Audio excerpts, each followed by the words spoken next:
चार लड़का सफर में था, 4 लड़का सफर में है। उसमें से एक लड़का नमाजी था बेचारा। मसाला पता नहीं, मसला नहीं जानता है, लेकिन नमाज पढ़ता था। अब वो नदी के किनारे देखा कि नमाज का टाइम हो गया, तो 3 साथी से बोला कि भाई असर का टाइम हो गया है तो नमाज पढ़ लें, तुम लोग पढ़ोगे? बोला हाँ पढ़ लेंगे, तुम पढ़ोगे तो हम लोग पढ़ लेंगे। बोले ओ मौली साहब बस्ती में मौली साहब नमाज पढ़ावे जी, यहाँ क्या पढ़े थे? वो लड़का बोला कि हम पढ़ाएंगे। बोला तुम पढ़ाओगे तो हम लोग भी पढ़ लेंगे। नदी में वजू बनाया, वही खड़ा हो गया। अल्लाह अकबर। एक इमाम 3 मुक्तदी। अब नमाज पढ़ ही रहा था, अब दरिया में एक मछली उछली, बड़ी मछली थी, भाम। एक आदमी बोलिए भैया की कूद जियो। दूसरा बोला कि तुमको मसला मालूम नहीं है कि नमाज में नहीं बोलना चाहिए? तो तीसरा बोला कि हम नहीं बोले। इमाम साहब बोले कि अल्हम्दुलिल्लाह तुम लोग की किसी की नमाज नहीं हुई, हमारी नमाज हो गई, इसलिए हम नहीं बोले। इमाम साहब ने एक आदमी को कहा कि भाई तू नमाज क्यों नहीं पढ़ता? बोला हजरत क्या करे, जो भैंसिया है ना, भैंसिया के चक्कर में हम रह जाते हैं, हम नमाज नहीं पढ़ पाते। अब वो 10-12 भैंस पाल के रखा था, वो चराना, भैंस को चराना, दाना खिलाना, उसकी खिदमत करना, दूध निकालना, इसी में टाइम खत्म। तो इमाम साहब ने कहा कि अल्लाह का बंदा मरेगा तो अल्लाह को क्या जवाब देगा, ये भैंसे काम आएगी क्या? नमाज पढ़ो, फायदे में रहोगे। तो भैंस वाला बोला की फायदा होते बोले जाऊँगा? बोला नमाज पढ़ोगे ना तो भैंसिया दूध ज्यादा देगी। वो जाहिल आदमी था, बोला ठीक है हजरत, जब भैंस दूध ज्यादा देगी तो हम नमाज पढ़ेंगे, कल सुबह से पहुंच जाएंगे। 4 बजे भोर में मस्जिद पहुंच गए, 5 बजे अजान हुई, नमाज पढ़ के जैसे ही घर पहुंचा इत्तफाकन एक भैंस मर गई। बोला हे देखो अब ये फजर पढ़ लो जी, अब ये एक भैंस मर गई। दौड़ा दौड़ा मस्जिद गया, इमाम साहब से बोला इमाम साहब गजब हो गया। बोला क्या हुआ? बोला अभी फजर पड़ी एक भैंस मर गई। इमाम साहब ने कहा कि अल्लाह तुमको आजमा रहा है, क्या तुम घबरा गया? बोला नहीं घबराया। बोला जो घर चले आए, जोहर की अजान हुई तो बड़ा डरते डरते मस्जिद आया कि कहीं दूसरी भी ना चली जाए।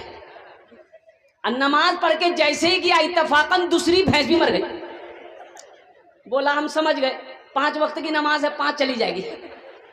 और भैंस जो मर गई उसका बच्चा रो रहा था, चिल्ला रहा था। उसको क्या बोलते हैं भैंस का बच्चा को? पर्रू की बोले जो पर्रू। वो चिल्ला रहा था, इसको गुस्सा आया, बोला कि ये सब तो चली गई, फर्ज पढ़े चली गई, तुम्हारे लिए फर्ज नहीं पढ़ेंगे, 2 रकात नफल पढ़ेंगे ना, बस तुम चले जाओ। पीछे जो लोग खड़े हैं उनसे मेरी गुजारिश है कि मेरे बच्चों बैठ जाओ। जलसे में इस्लाम नाम का लड़का आया, वो लास्ट टाइम आया बेचारा, वो बैठने ही वाला था कि हजरत एक जुमला बोले कि लोगों इस्लाम कितना पीछे है। वो सुन लिया, बोली मोली साहब नाम क्यों जाने जी हो। वो बेचारा पीछे नहीं बैठा, आके बीच में बैठा। फिर कुछ देर के बाद हजरत बोले कि लोगों अब भी इस्लाम पीछे है। वो बीच से उठा के आगे में बैठ गए। अब लास्ट में हजरत बोले कि लोगों अब भी इस्लाम पीछे है। तो खड़ा होके बोलता मौली साहब कहाँ आपके मुंह में बैठेंगे जाकर के हम। गुनाहों पे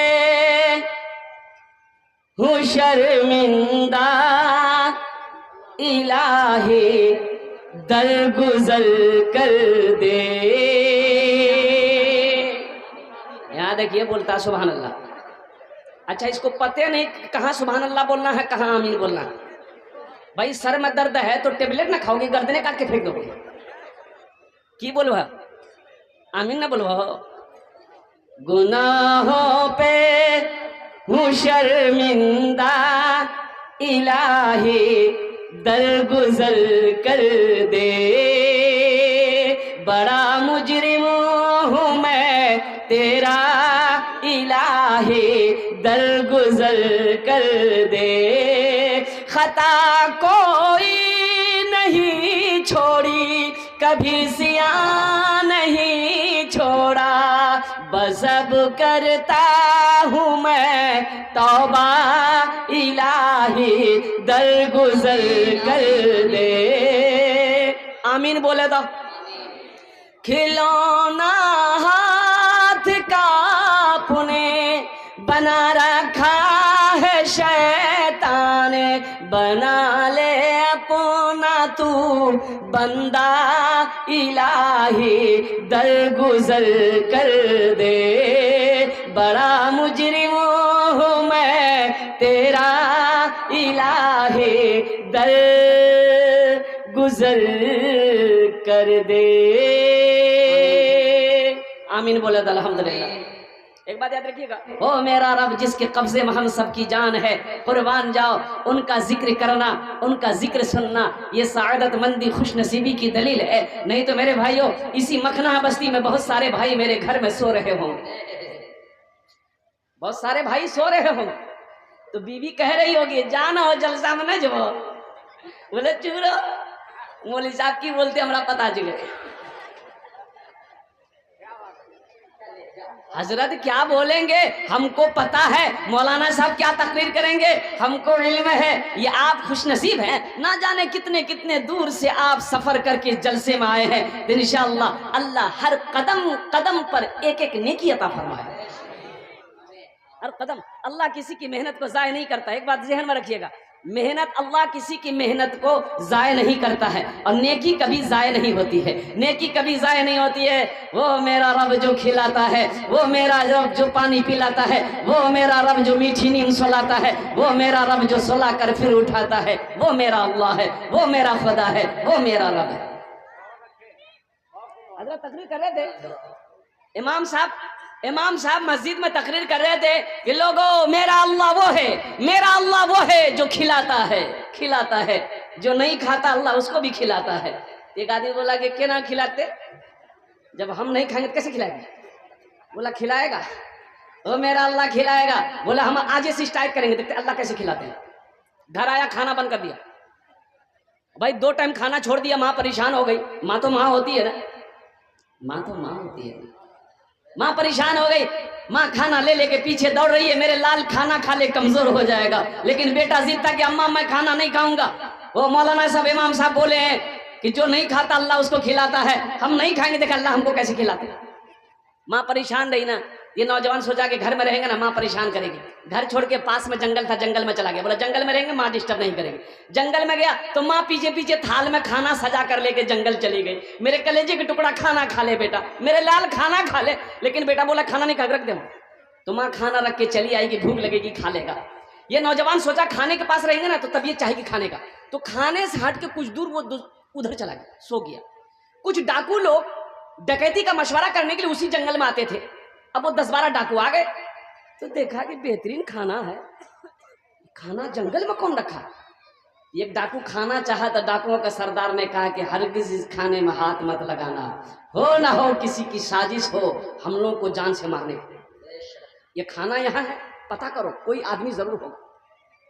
देखा कि मस्त सोया हुआ, बोला कालर पकड़ के खींच के लिया, उसको लाया घसीट करके, बोला ये खाना कौन रखा? बोला कि मेरी माँ रख के गई है। बोले खा, पहले खाना तू खा, पहले तू खाना खाएगा, इस खाने में जहर तो नहीं? बोला नहीं हम नहीं खाएंगे। बोला कैसे नहीं खाएगा? इसको 50 जूता मारो। अब जूता जो बरसना शुरू हो गया, 50 कहाँ 25 जूता लगा तो मिजाज उसका ठंडा हो गया, हाथ जोड़ के खड़ा हो गया, बोला बाबा हम खाएंगे। खाना खाया, अब भागा मस्जिद इमाम साहब के पास, बोला इमाम साहब तू इन्हें बोल रहा हो कि अल्लाह तो खिलाता है, लेकिन जो नहीं खाता अल्लाह उसका जूता मार मार के खिलाता है। अब बात समझ में आ गई, वो मेरा अल्लाह जो खिलाता भी है, पिलाता भी है, मीठी नींद सुलाता भी है, वो मेरा रब। ए मेरे नौजवानों, आओ अपने रब से लो लगाओ। हजरत उमर फारूक रदी अल्लाह ताला अन्हु मस्जिद नबी में सोए हुए हैं, ख्वाब देखे। ख्वाब क्या देखे? एक आवाज आई, कानों से टकराई मेरे रब की तरफ से कि उमर उठ, वो जन्नतुल बकी में मेरा एक बंदा मुझे पुकार रहा है, उसकी मदद कर जाकर। हजरत उमर फारूक रदी अल्लाह ताला अन्हु की आंख खुली, फिर कहाँ सर पे अमामा का ख्याल रहा, न चप्पल जूते की ख्याल रही, और कुर्बान जाओ मस्जिद से निकले खाली पैर दौड़े जन्नतुल बकी की कब्रिस्तान की तरफ। ये मस्जिद नबवी है, ये यूं वो कब्रिस्तान जन्नतुल बकी है। हजरत उस्मान गनी रदी अल्लाह ताला अन्हु का भी कब्र अनवर वही है।